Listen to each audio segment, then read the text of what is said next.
ॐ अज्ञानतिमिरान्धस्य ज्ञानञ्जनशलाकया चक्षुरुन्मिलितं येन तस्मै श्रीगुरुवे नमः।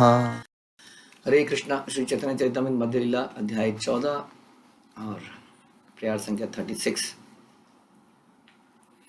एई मत जगन्नाथ करे न भोजन, एई सुखे महाप्रभुर जुड़ाया नयन। श्री चैतन्य महाप्रभु यह देखकर पूर्णतः संतुष्ट थे कि भगवान जगन्नाथ ने किस तरह सारा भोजन ग्रहण किया। तो हमने कुछ पहले भी ये चर्चा करी थी कि भगवान इससे बड़ा प्रसन्न होते हैं कि आप किस तरीके से भोग लगाते हैं। यानी कि भोग लगाने का प्रोसेस बहुत अच्छा होना चाहिए। बहुत ही कह सकते हैं ऑपुलेंट भी हो सकता है, प्रेम के साथ भी हो सकता है, सफाई के साथ हो सकता है, भाव के साथ हो सकता है। जैसे हम अक्सर भगवान के बर्तन अलग रखते हैं भोग लगाने के, उनको अपने बर्तनों में मिक्स नहीं करते, उनको धोते भी अलग से, है ना। हम अपने झूठे बर्तनों को अलग धोते हैं और भगवान को भोग अर्पित करने की और जो कुकिंग करने की यूटेंसिल है उनको अलग से धोते हैं। तो ये भी एक प्रकार का सम्मान है भगवान के लिए। और किस तरह से वहाँ पर जल भी रखते हैं भगवान के लिए, और पूरा भोग लगाने का प्रोसेस भी सीखते हैं, जिसमें हम भगवान के पहले हाथ पैर धुलाते हैं, उसके बाद में उनको आसन, है ना, आसन ग्रहण कराते हैं, हाथ पैर धुलाते हैं, वस्त्र से पोंछते हैं, फिर भोग अर्पित करते हैं। भोग करने के लिए सुंदर बर्तन होते हैं, सुंदर टेबल होती हैं, मतलब ऐसा ऐसा जितनी क्षमता हो करने का प्रयास करना चाहिए। जैसे घर में कोई मेहमान आता है तो हम लोग बढ़िया बढ़िया डिनर सेट निकालते हैं, कोशिश करते हैं। अब सोचिए, हम रिश्तेदारों के लिए तो डिनर सेट निकालते रहे, लेकिन भगवान के लिए कोई डिनर सेट नहीं है, तो कितनी अजीब सी बात है। और हम कह रहे हैं हम भगवान के प्रति समर्पित हैं, हमारा जीवन का एकमात्र उद्देश्य कृष्ण को समर्पण है, लेकिन फिर भी रिश्तेदारों के लिए बढ़िया बढ़िया बर्तन निकल आते हैं, क्योंकि वो तारीफ़ करते हैं ना कहीं, हाँ अरे आप तो बड़ा अच्छा से किया। अब भगवान तो खड़े हैं बेचारे, तारीफ़ भी नहीं कर रहे हैं। लेकिन जो उनका हृदय जब उनके हृदय को जब वो मिलता है, प्रसन्नता मिलती है, तो सब कुछ अपने आप हो जाता है। मैं सुन रहा था कि एक जगह कि पेड़ की जड़ में हम पानी डालते हैं तो सारी पत्तियों को मिलता है। तो बता रहे थे कि पेड़ की जड़ में क्या होता है, पेड़ की जड़ में मिट्टी होती है, मिट्टी। हम पानी वास्तव में जड़ में भी नहीं डालते हैं। हम कहाँ पानी डालते हैं? हम पानी डालते हैं मिट्टी में, और वो मिट्टी जड़ तक पहुंचाती है। तो इसका मतलब क्या हुआ? इसका मतलब वो मिट्टी है, वो वैष्णव। हाँ, हम वैष्णवों में पानी डालते हैं या उनको पसंद करते हैं तो भगवान प्रसन्न होते हैं। तो मिट्टी क्या करती है? पानी को अब्जॉर्ब करती है। अगर मिट्टी नहीं होगी तो क्या होगा? पानी फट से बह जाता है ना। तो जैसे कि किसी गमले में यदि छेद है बहुत, जब मिट्टी एकदम सूख गई है, आपने देखा कई बार मिट्टी एकदम बेकार हो जाती है तो पानी ऊपर से आता है और नीचे से निकल जाता है फट से, है ना। तो मिट्टी एब्जॉर्ब करती है उसको और जड़ों में पहुंचाती है। उसी तरह से भक्त जो है हमारी कृपा को स्वीकार, हमारी सेवा को स्वीकार करते हैं, भगवान तक पहुंचाते हैं। तो कहने का मतलब ये था किस प्रकार से हम भक्तों की सेवा, भगवान की सेवा कोशिश करें कि बहुत ही अच्छे तरीके से करें। हाँ, उसके लिए एक एक चीज़ में बारीकी से ध्यान दें। तो चैतन्य महाप्रभु बड़े प्रसन्न होते थे यदि भोग का प्रोसेस बहुत अच्छा लगा है, आपने बड़े अच्छे तरीके से सजाया गया है भोग को। हम लोग कई बार फल काटते हैं, सब्जी काटते हैं, तो कुछ भी काटते हैं तो हम ऐसे ही मिक्स फिक्स करके ऑफर कर देते हैं। लेकिन भाव से अगर दिया जाए तो हम बड़े अच्छे तरीके से फलों के टुकड़ों को सजा सकते हैं भगवान को अर्पित करते हुए। इस तरीके से सजा सकते हैं कि बड़ा अच्छा सुंदर सा लगे। वैसे भी रोटी और चावल हम जब दे रहे हैं तो इस तरीके से रखें कि बड़ा सुंदर भी लगे। ऐसे नहीं कि इधर से रोटी है उसके ऊपर ही था वो क्या रख दिया, सॉरी चावल रख दिए हैं, या चावल के ऊपर ही रोटी रख दी है। तो इस तरीके से बड़ा ही अच्छे तरीके से किया जाए। मल्टीपल प्लेट्स, मल्टीपल कटोरियाँ यूज़ करी जाएँ। जनरली ऐसा बताया भी गया है कि चावल को जब भोग अर्पित करें तो चावल के ऊपर घी जरूर डालें, है ना। देसी घी, डालडा घी तो कभी यूज़ ही ना करें, कोशिश करें अच्छा घी यूज़ करें कम से कम। तो इस प्रकार से एक एक चीज़ को बड़ा ही रोटी में भी घी लगा सकते हैं, बहुत ही ऑपुलेंट तरीके से कोशिश करें, जैसी हमारी क्षमता है उसके अनुसार भी। लेकिन चिंतन जरूर करें। माना आपकी क्षमता बहुत कम है, लेकिन चिंतन में तो कोई पैसा नहीं लगता ना। चिंतन तो कर सकते हैं कि हम क्या डिफरेंट करें। हम सबके घरों में ऑल्टर है कि नहीं? हम उसके बारे में चिंतन करते हैं कि क्या इसमें डिफरेंट करें। अब क्या आरती को कैसे भव्य करा जाए, भोग को कैसे भव्य किया जाए। जैसे मैंने बताया कि झूठे खाने के बर्तनों को कैसे अलग किया जाए। ऐसी कई चीज़ हो सकते हैं। जैसे हम अक्सर बोलते हैं कि हम किचन में उसी फ्रिज में भोग अर्पित करी भी चीज़ें रखी हैं, उसी फ्रिज में कच्ची चीज़ें भी रख दी हमने। सब कुछ मिक्स हो रखा है। तो बड़ा सोचना पड़ेगा। उसी आरती की थाली को कहीं पर भी रख दिया, अब जो आरती की थाली ऑफर होके आई है उसमें कुछ पुष्प लगे हैं, कुछ दीपक लगाया है, वो रसोई में कई चीज़ों में टच हो रहा है। बहुत सारी चीज़ें सोची जा सकती हैं, इसमें तो कोई पैसा नहीं लगेगा, इसमें कोई ऑपुलेंट होने की ज़रूरत नहीं है। हाँ, तो सोचना पड़ेगा कि कैसे हम इसको अच्छा करें। तो भगवान चैतन्य महाप्रभु बड़े संतुष्ट हुए कि भगवान जगन्नाथ ने किस तरह सारा भोजन ग्रहण किया। श्री चैतन्य महाप्रभु के चरण चिन्हों का अनुसरण करते हुए वैष्णव को भगवान जगन्नाथ के राधा कृष्ण के अर्च विग्रह को तरह तरह से पकवान चढ़ते देखकर पूर्णतया संतुष्ट होना चाहिए। यानी कि अपने घरों में जब मौका मिले, जैसे कि हमारे जब भी उत्सव होते हैं, कोई भी उत्सव होता है, तो हम लोगों को 56 भोग या जो भी है भोग लगाने का प्रोसेस करना चाहिए। हाँ, उसमें हमारी परम संतुष्टता इसमें है कि भगवान को भोग लग रहा है। ध्यान रखिए, इसमें जरा भी चेतना नहीं होनी चाहिए कि ये भोग लगेगा और मेरे परिवार को कौन सा सकोरा मिलेगा, कसोरा मिलेगा, जो भी कहते हैं। हाँ, कौन सा 56 भोग मेरे परिवार को मिलेगा, मेरे पति को, मेरे बच्चे को, हाँ, इसमें से ये मिल जाए, उसमें से वो मिल जाए। नहीं, फिर हमारी चेतना इसमें है कि ये मैंने अपने लिए बनाया है, बस भगवान भोग का ऑफरिंग मशीन के सामने रखा है और मशीन के बाहर सैंडविच निकलेगा। हाँ, जैसे सैंडविच मेकर के बाहर सैंडविच निकलता है, हाँ, और हम खाते हैं, उसी तरह से भोगा ऑफरिंग मशीन है, देखिए बाहर कुछ निकलेगा और मैं खाऊंगा। हमारी चेतना इसी में संतुष्ट होनी चाहिए कि आज हमने भगवान को इतना बढ़िया तरीके से भोग लगाया। उसके बाद मिला क्या? कुछ नहीं मिला, सभी भक्तों को बट गया और मुझे एक मक्खी के जितना प्रसाद मिल गया। I am still satisfied. तो ये हमारा भाव होना चाहिए वास्तव में। लेकिन हमारा भाव क्या होता है, मैंने तो यही देखा है जनरली, बुरा मत मानिएगा सबके, कि अक्सर लोगों के बटोरने का प्रयास होता है, कैसे मुझे बढ़िया मिल जाए। और मैं बच्चों से भी यही प्रार्थना करता हूँ, हमारे बच्चों से, कि वो आदर्श बने ताकि उनको देख के उनके माता पिता सीखें। और वो माता पिता को भी बता सकते हैं कि मम्मी पापा, प्रभु जी तो बताते हैं कि प्रसाद तो थोड़ा सा भी अगर मिल जाए तो प्रसन्न रहना चाहिए। हाँ, तो ये नहीं कि प्रसाद में कई बार बच्चों की नज़र होती है, ओ किसी ने पिज़्ज़ा लगाया है, पिज़्ज़ा, हाँ बस ये वाला चीज़ मुझे मिल जाए, किसी ने बर्गर लगाया है, हाँ ये महाप्रसाद है। बच्चों को भी ध्यान रखना है। इट्स नॉट कि बच्चे कुछ भी चाह सकते हैं, कुछ भी कह सकते हैं। तो कैसा हमारा भाव होना चाहिए भोगा ऑफर करते हुए, भोगा को प्राप्त करते हुए, ये हमने चर्चा करी। ओके।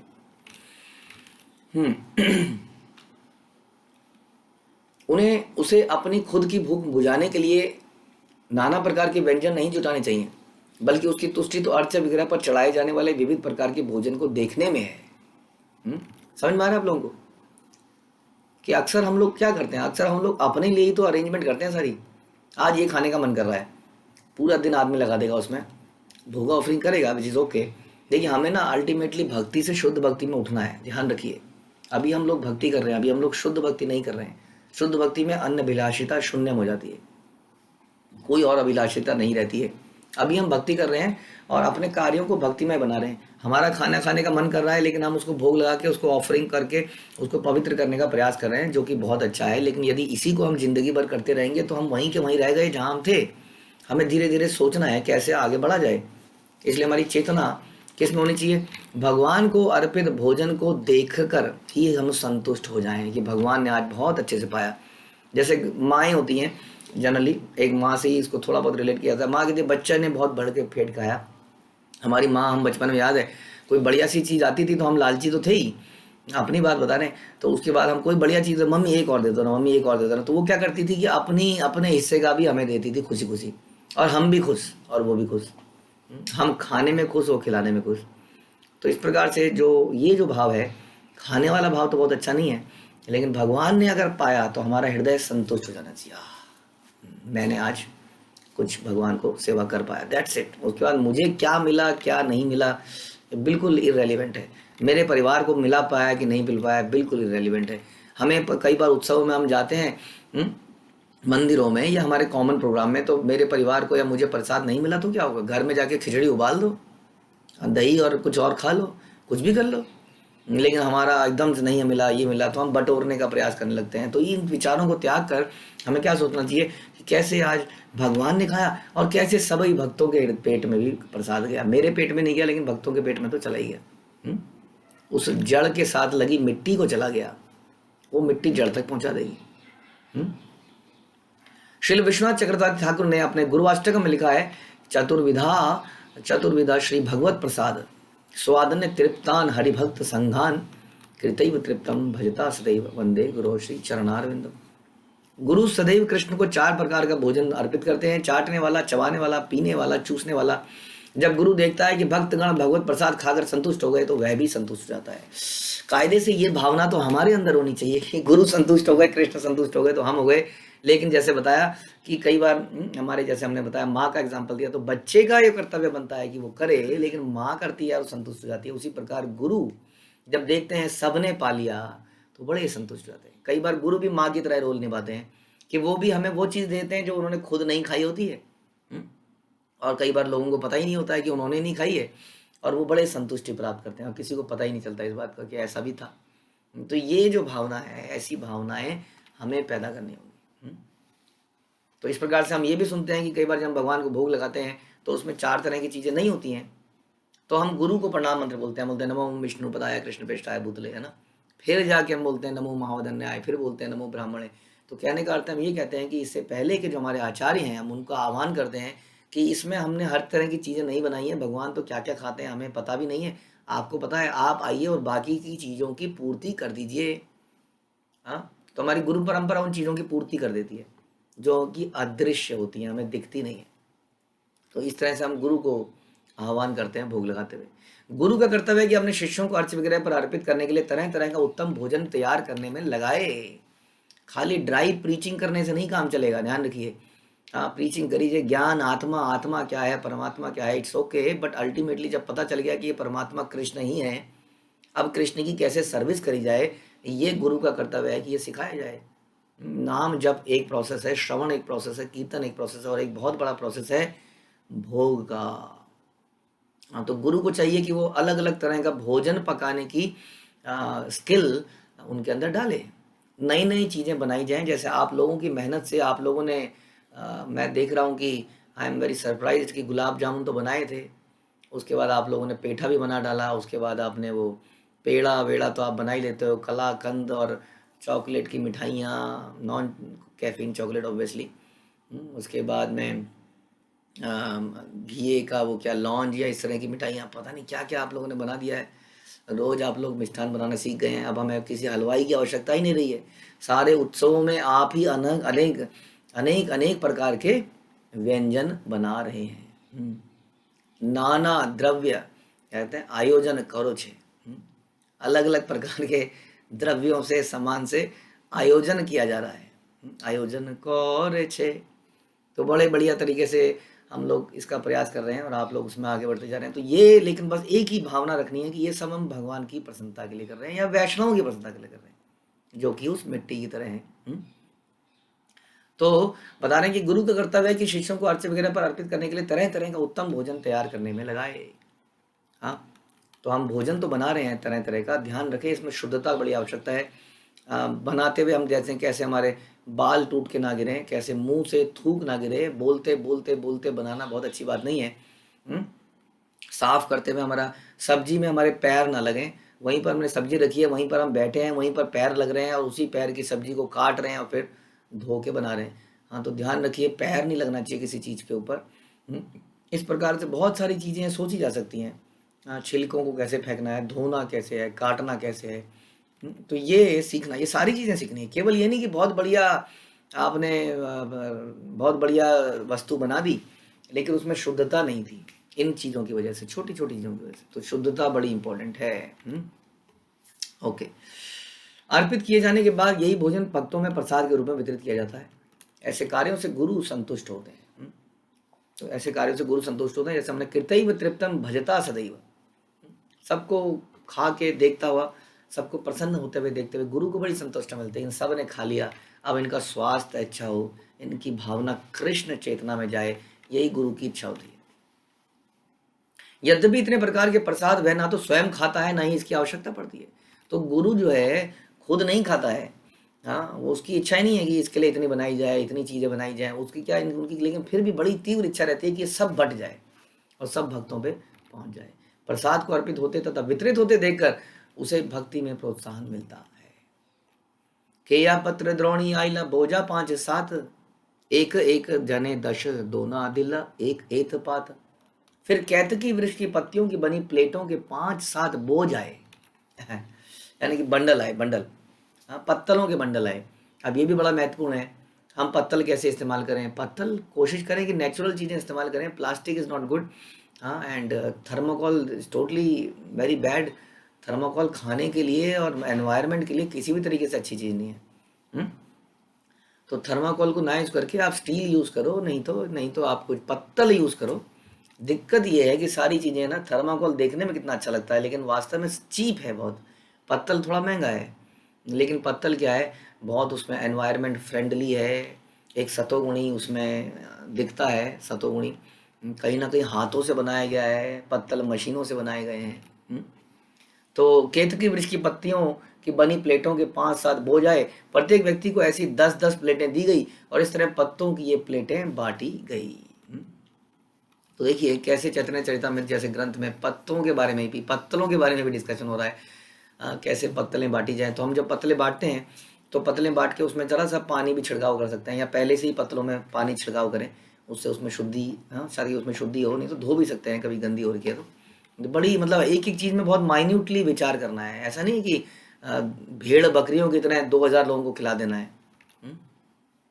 कीर्तनियार परिश्रम जानी गौर राय, तासा बारे खाओ यही ते प्रभु रमन धाया।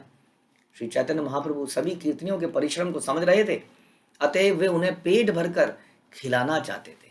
बहुत मेहनत करी है गाने में, नाचने में, बजाने में। चैतन्य महाप्रभु चाहते थे ये लोग भर के, पेट भर के खा लें। तो हमारा भी ऐसा विचार होना चाहिए कि जो लोग सेवा करने वाले हैं उनको, जनरली हमें पता होता है कि मैंने तो कुछ ज़्यादा सेवा करनी नहीं है, ना ही मैं कुछ कर रहा हूँ, मैं तो बस साथ साथ चलना है। तो क्यों ना उनको प्राथमिकता दी जाए जो सेवा कर रहे हैं, ताकि वो उन्हीं के उत्साह से हमारा उत्साह बनता है। ऐसे ऐसे व्यक्तियों का की सेवा करना बड़ा आवश्यक है। ध्यान रखिए, जो उत्साह पैदा करते हैं हमारे अंदर, जो सर्व करते हैं, जो लीडर हैं या सेवा लीडर हैं, ऑब्वियसली सेवा करने में निपुण है, बोलने वाले लीडर नहीं है। ऐसा तो होता ही नहीं हमारी परंपरा में। तो इसलिए इन लोगों को आगे करा जाए। होड़ सी लग जाती है। हम लोग जनरली वही लोग उतावलापन दिखाते हैं जो लोग कुछ कर ही नहीं रहे हैं, क्योंकि उन्हीं के अंदर शुद्धता भी नहीं आ पाती है, इसलिए उतावलापन दिखाते हैं। तो चैतन्य महाप्रभु बड़े प्रसन्न थे, उनको खिलाकर इन कीर्तनियों के परिश्रम को समझ रहे थे और उन्हें भर पेट कर खिलाना चाहते थे। पाती पाती करी भक्त गणे वसाइला, परिवेशन करी बारे आपने गला गीला। सारे भक्त पातों में बैठ गए और चैतन्य महाप्रभु स्वयं प्रसाद का वितरण करने लगे।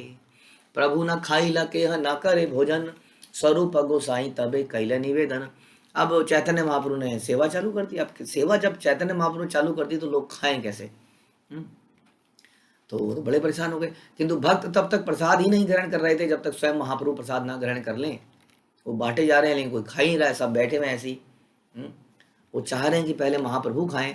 अब कौन बोले महाप्रभु को? महाप्रभु को बोलते वो गुस्सा भी कर सकते हैं कि मुझे सेवा नहीं करने देते हो तुम लोग, लेकिन स्वरूप दामोदर ने महाप्रभु को बताया कि महाप्रभु यदि आप नहीं खाएंगे ना तो ये भी नहीं खाएंगे, कृपया चलिए। आपने वैसे प्रभु भोजन करीते, तुम ही ना खाई लेके ना पारे खाई थे। स्वरूप दामोदर ने कहा, हे प्रभु कृपया आप खाने के लिए बैठ जाएं, जब तक आप नहीं खाएंगे तब तक कोई भी नहीं खाएगा। ये भी एक कल्चर है जो भारतीय पुराने इस कल्चर में देखा जाता है। आजकल तो ऐसे कल्चर नहीं है, विदेशों में तो है अपनी प्लेट लो, अपना छुरी और चाकू लो और चालू हो जाओ। थोड़ी देर में मम्मी आएंगी, थोड़ी देर में पापा आएंगे, सब लोग एक इस कोने में बैठेगा अपने मोबाइल या लैपटॉप या टीवी के साथ, कोई उस कोने में बैठेगा अपने टीवी लैपटॉप के साथ, कोई वहाँ बैठेगा और सब लोग खचर खचर ऐसे खा रहे होंगे और ऐसे देख रहे होंगे सामने बिना पलके झुकाए। तो ये कल्चर ऐसा है, ऐसा कल्चर तो हमारा नहीं था भारतीय संस्कृति में।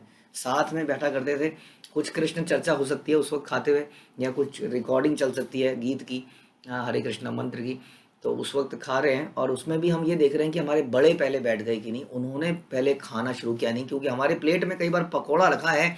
अब हमारे बड़े हैं, बैठे हैं, बात करे जा रहे हैं, कभी आचमन कर रहे हैं, कभी कुछ कर रहे हैं, 5 मिनट निकल गए, अंदर से लग रहा है कब खाओगे कब खाओगे। हाँ लेकिन फिर भी इंतज़ार करना अच्छा है।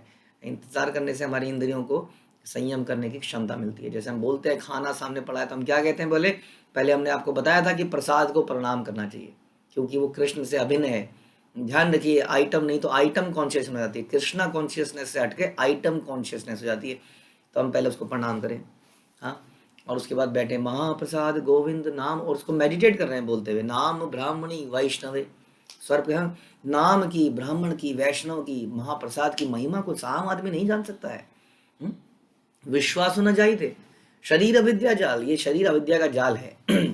और ये जीव जो है शरीर अविद्या जाल जड़ेंद्रियाता है काल तार मध्य जीवाति लोभ में चतुर्मति, कि ये जीव जो है ना, ये लप लप लप लप सांप की तरह बड़ी मुसीबत पैदा कर रखी है इसने, हमेशा ग्रीडी ग्रीडी ग्रीडी रहती है।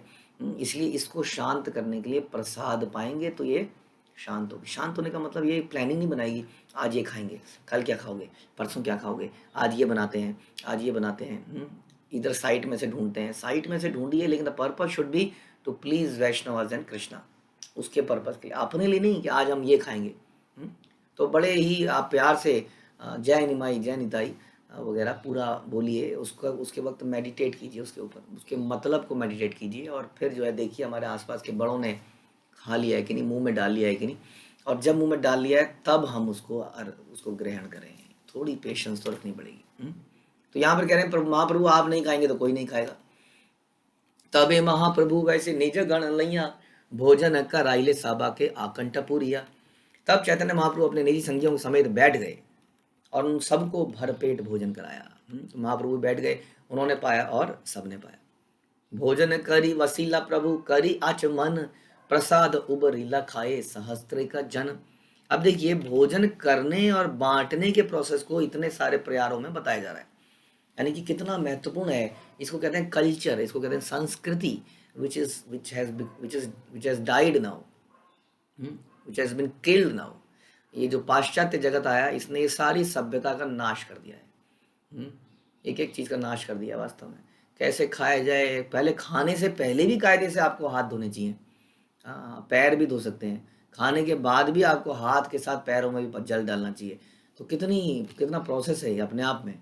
क्या बता रहे हैं, भोजन कराने के बाद महाप्रभु मुंह धोकर बैठ गए। इतना अधिक प्रसाद बचा था कि हजारों लोगों में वितरित कर दिया गया, इतना बनाया था। हम भी कोशिश करते हैं कि प्रसाद बनाएं, हमेशा प्रसाद में एक्स्ट्रा ही बनाने का प्रयास करना चाहिए ताकि उसका वितरण भी किया जा सके। तो अपने दिलों को थोड़ा खोलना पड़ेगा, थोड़ा एक्स्ट्रा तो बनाना ही चाहिए। कैसे, उसके बाद महाप्रभु ने आचमन किया और आचमन करके बैठ गए और सबको प्रसाद वितरित किया गया। प्रभुर आज्ञा गोविंद दीनहीन जने दुखी कांगाल आनी कराए भोजने। श्री चैतन्य महाप्रभु के आदेश पर उनके निजी सेवक का नाम यदि आपको याद है गोविंद। हाँ, गोविंद आपको याद रखना चाहिए, भगवान के बहुत लंबे समय तक ये निजी सेवक बने रहे। तो उनके निजी सेवक गोविंद ने सारे दीन भिखारियों को बुलाया जो अपनी गरीबी से दुखी थे, उन्हें भरपेट भोजन कराया। लेकिन ये वास्तव में ये भोजन कोई साधारण भोजन नहीं था, ये भगवान का प्रसाद था।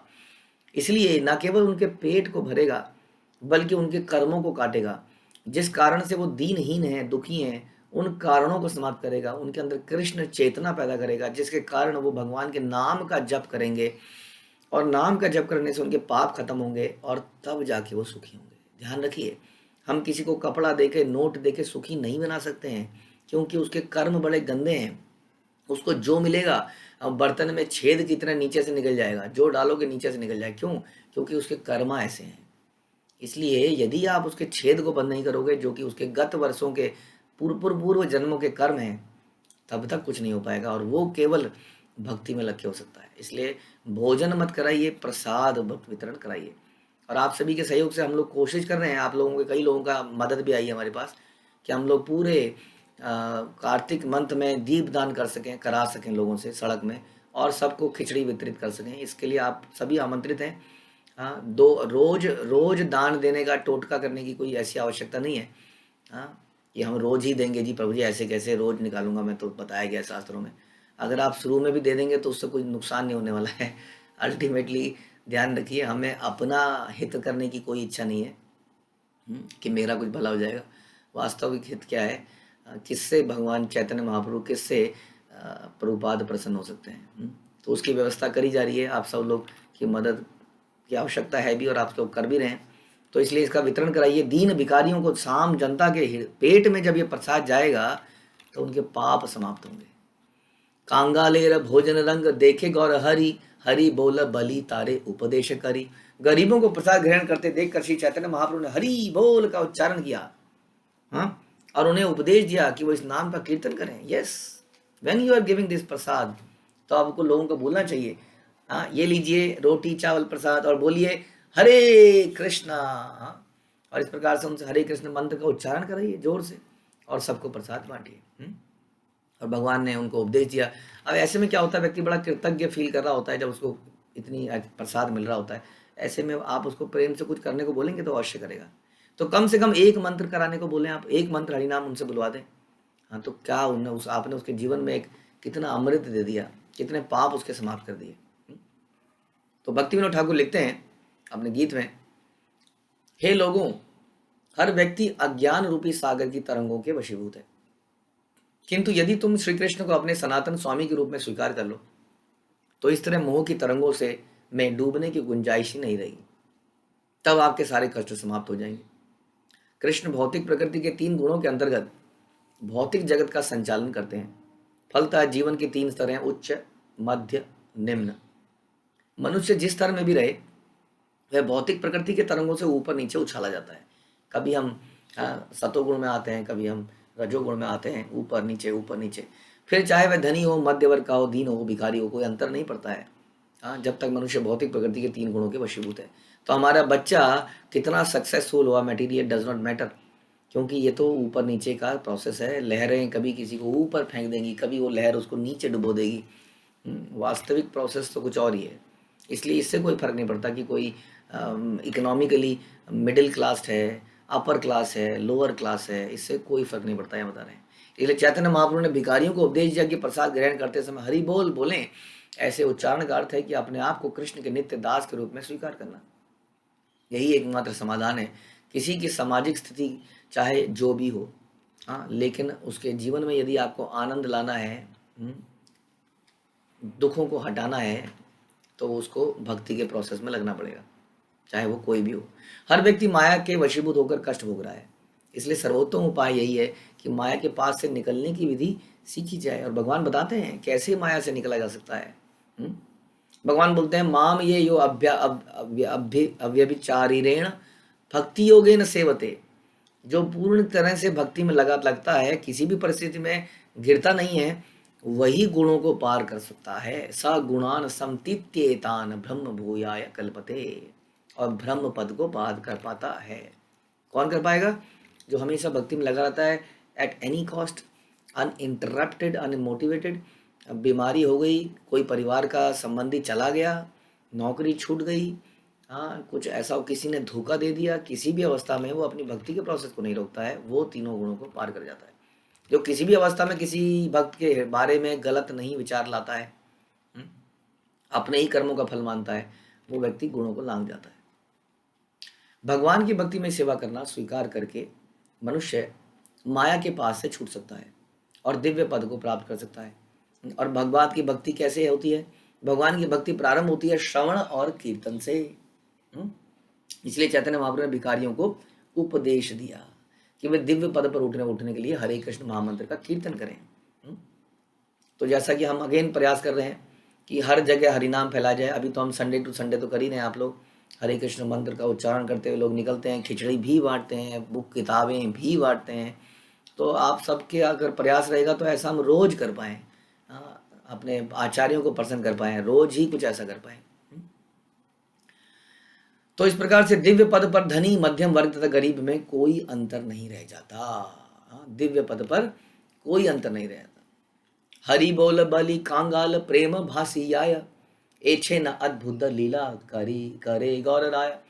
जो ही भिखारियों ने हरि बोल का उच्चारण किया, वे सभी तुरंत भगवत प्रेम में निमग्न हो गए। हाँ, होता है कि नहीं? अचानक से कोई हमसे बोल लो, सब लोग हाथ ऊपर करेंगे, बोलेंगे हरि बोल, तो एकदम से उत्साह आ जाता है। कैसा? तो ऐसा प्रसाद वितरण करते हुए हरे कृष्ण कराना, ये कराना, ये बड़ा इंपॉर्टेंट है। ध्यान रखिए, कुछ साधारण ध्वनि नहीं है। एक बार वो हरि बोल या हरे कृष्ण का उच्चारण करता है, हाँ, तो उसके जीवन में बहुत परिवर्तन आ जाता है। हाँ, तो वो तुरंत भगवत प्रेम में निमग्न हो गए। इस तरह श्री चैतन्य महाप्रभु ने अद्भुत लीलाएं संपन्न करी। तो भिखारियों को, कंगालों को प्रसाद का वितरण किया और हरि नाम दिया।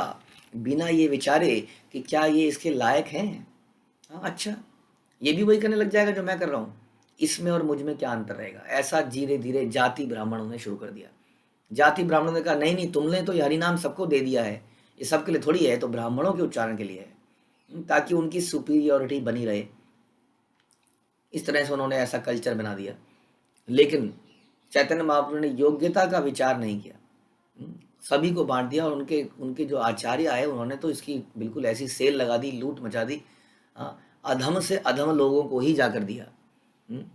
और उनको दिखाया कि देखो ये अधम व्यक्ति, ये पतित व्यक्ति ऐसा बन सकता है। शिला प्रभुपाद ने सैंपलिंग करी। देखो जैसे होता है ना, लैब में टेस्टिंग होती है ना, साइंस, इसलिए प्रभुपाद कहते थे इट्स अ साइंस। भक्ति क्या है, साइंस है। लैब में टेस्ट होती है, प्रभुपाद ने लैब में टेस्ट करके दिखाया। ऐसा हो ना कि वॉशिंग मशीन में आपने कपड़ा डाला, पाउडर डाला, एकदम काला, और बाहर निकाला, ये देखो जी ये पाउडर इतना अच्छा है। उसी तरह से चैतन्य महाप्रभु ने दिखाया, देखो गंदगी दिख रही है, सबसे गंदी जगह में गए, दुनिया में सबसे वर्स्ट जगह में गए श्रील प्रभुपाद, सबसे वर्स्ट हर तरह से। जहाँ का आदमी आदतों में गंदा है, मानसिक रूप से गंदा है, बहुत ज़्यादा ऑपुलेंस है, मतलब हर तरीके से सबसे गंदे से गंदा कपड़ा प्रभुपाद ने उठाया, हरे कृष्ण मंत्र का गोला घुमाया, कुछ प्रोसेस करे भक्तिमय, और उसके बाद इतना साफ निकाल के दिखा, दुनिया को दिखाया, देखो अब देखो। हाँ, फिर भी हम देख रहे हैं कि इतना लोग इतने पागल हो चुके हैं, फिर भी इसको एक्सेप्ट नहीं कर रहे हैं। ये साइंटिफिकली प्रभुपाद ने इसको प्रूव करके दिखाया। ईश्वर प्रेम के भाव का अनुभव करना दिव्य पद पर स्थित होने का सूचक है। यदि मनुष्य अपने आप को उस दिव्य स्थिति में रख पाए तो वह निश्चित रूप से भगवान धाम जाएगा। दिव्य स्थिति में, तो हम दिव्य स्थिति में आ तो जाते हैं, लेकिन फिर से नीचे गिर जाते हैं। क्यों गिर जाते हैं? क्योंकि हम मैटीरियल लोगों का संग करते हैं, तो हम फिर से नीचे गिर जाते हैं। हमारे अंदर फिर से कोई लालच आ जाता है। जैसे मैंने कुछ भक्तों को बताया कि it is not know problem, आपके दिमाग में पुरानी कंडीशनिंग की वजह से कई लालची, कोई लस्टी विचार आते हैं, बट क्या हम उससे निकलने का प्रयास करते हैं? नो प्रॉब्लम कि जब करते हुए आपका दिमाग भटक जाता है, बट क्या हम उससे निकलने का प्रयास करते हैं? या हरे कृष्ण कृष्ण कृष्ण कृष्ण, मुंह खुला है, नजरें कहीं टिकी हुई हैं, पता नहीं कहाँ, सपना चल रहा है, मुंगेरी लाल के हसीन सपने दिमाग में चल रहे हैं और हाथ में माला है।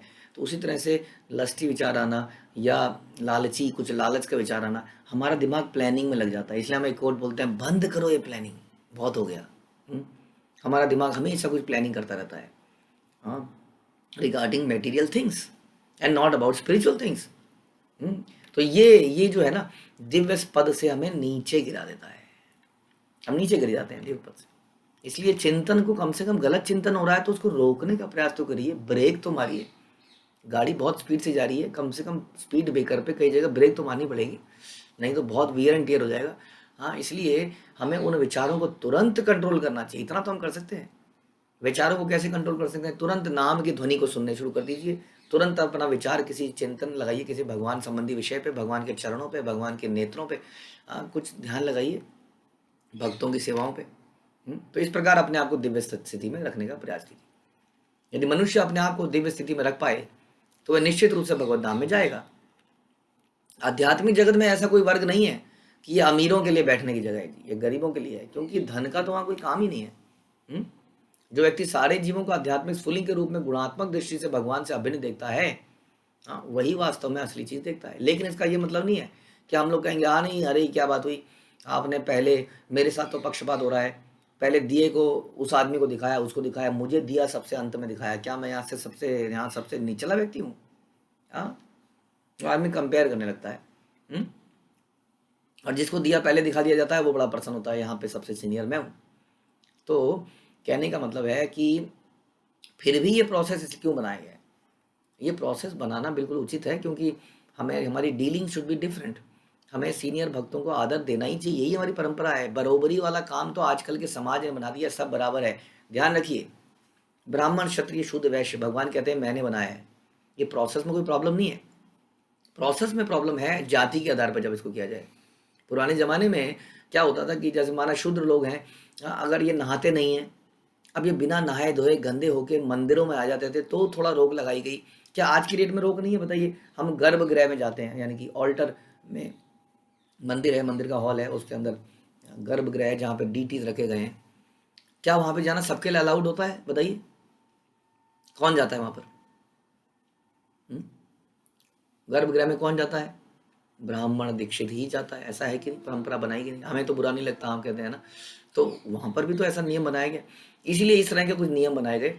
लेकिन बाद में वो नियम क्या बन गए कि अच्छा तुम्हारे सरनेम ये है, वो तुम्हारा सरनेम ये है, तुम अंदर नहीं आ सकते, उसमें समस्या है। यानी कि ऊंच नीच का ये प्रोसेस नहीं है, ये भेद बनाए गए प्रैक्टिकली। ब्राह्मण क्षत्रिय शूद्र चतुर्वर्णम मया सिस्टम गुणा कर्म विभागशः। बताइए, Krishna has created this divisions कि एक ये ब्राह्मण है, ये ऊंचा है क्योंकि ये ज्ञान देगा, डायरेक्शन देगा। ये क्षत्रिय है, सबकी रक्षा करेगा, सेकंड नंबर पे है। हाँ, ये वैश्य है, ये व्यापार करेगा, गाय की रक्षा करेगा। और ये शूद्र है, ये कुछ और करने में सक्षम नहीं है, लेकिन ये इन तीनों की सेवा करेगा तो इसको बराबर फल मिल जाएगा, इसका इसका भी कल्याण हो जाएगा। तो कल्याण तो सबका होगा इस प्रोसेस में, लेकिन ऊंच नीच का माहौल रहेगा। इसलिए हम कोई व्यक्ति, हमारे कोई महाराज हैं, उनको प्रणाम अलग तरीके से करते हैं, है ना। और बाकी ब्रह्मचारी हैं उनको प्रणाम करते हैं, गृहस्थास हैं सीनियर्स, उनको प्रणाम करते हैं। कुछ को हम ज़्यादा रिस्पेक्ट देते हैं, ज़्यादा मतलब ज़्यादा दे, बाकियों को कम नहीं देते हैं, लेकिन उनको बहुत ज़्यादा रिस्पेक्ट देते हैं, उनकी केयर करते हैं। तो ये सब जो है ये हमें समझना पड़ेगा। लेकिन एट द सेम टाइम हमें ये भी समझना पड़ेगा ये सारे भगवान के ही अंश हैं, भगवान के इटरनल दास हैं। तो इनका जो डिवीज़न है वो पैसे के आधार पे नहीं है, वो किसी उपाधि के आधार पे नहीं है सांसारिक, वो उनकी भक्ति में जो उनकी शुद्धता है उसके आधार पर है। यहाँ जगन्नाथेर रथ चलन समय, गौड़ सब रथ टाने आगे नहीं आया। जब जगन्नाथ जी का रथ खींचने का समय हो गया तो बगीचे के बाहर सारे कार्यकर्ता उसे खींचने का प्रयास करने लगे, किंतु रथ आगे नहीं बढ़ा। अब जो है प्रसाद हो चुका है, ध्यान रखिए, भगवान ने बहुत प्रसाद खाया है, वो प्रसाद को भोग खाया है, वो प्रसाद सारा बगीचे में सारे भक्तों को मिला है, प्रताप रुद्र का आलिंगन भी हो चुका है, गोपी गीत भी हो चुका है। अब समय हो चुका है रथ यात्रा के आगे बढ़ने का। लेकिन जगन्नाथ जी कह रहे हैं मैं नहीं बढ़ूंगा, थोड़ा खाया है, अभी तो थोड़ा करवट लेके लेटूंगा। तो जगन्नाथ जी आगे नहीं बढ़ रहे हैं। टानी ते न पारे गौड़ रथ छाड़ी दिल, पात्र मित्र लैया राजा व्यग्र हैया आइल। जब गौड़ों ने देखा कि रथ टस से मस नहीं हो रहा है तो उन्होंने प्रयास करना छोड़ दिया, और तभी अत्यंत चिंतित राजा वहां आए, उनके साथ उनके अधिकारी तथा मित्र भी थे। राजा तो सारे कोऑर्डिनेटर थे, मैनेजमेंट देख रहे थे। राजा ने कहा ये फिर से क्या हो गया, अब क्या करें? अब ऐसे में क्या होता था, ऐसा बताते हैं कि हाथी भी लगा दें तो रथ हिलता नहीं था, ऐसे जैसे कि बिल्कुल जाम किसी ने टायर को पकड़ लिया हो। हाँ, जगन्नाथ जी पूरा वजन उस पर अपना रख देते थे। अब जगन्नाथ जब वजन रखेंगे तो कौन खींचेगा? महामल्ल गणे दिल रथ चलाई थे, आपने लागिला रथ ना पारे टानी थे। तब राजा ने रथ खींचने के लिए बड़े बड़े पहलवानों को लगा दिया, और साथ में राजा भी लग गए, किंतु रथ हिलाए नहीं हिला। कई सारे पहलवान लग गए। व्यग्र हैया आने राजा मत हाथी गण, रथ चलाईते रथे करिला योजन। रथ को चलाने की और अधिक उत्सुकता में राजा ने अत्यंत बलशाली हाथी मंगवा कर रथ में जोते। अब सोचिए, हाथी, मुझे लगता है हाथी हमारे घर में भी बांध देंगे तो घर को खींच डालेगा, हाँ, दीवारें तो ढा ही देगा।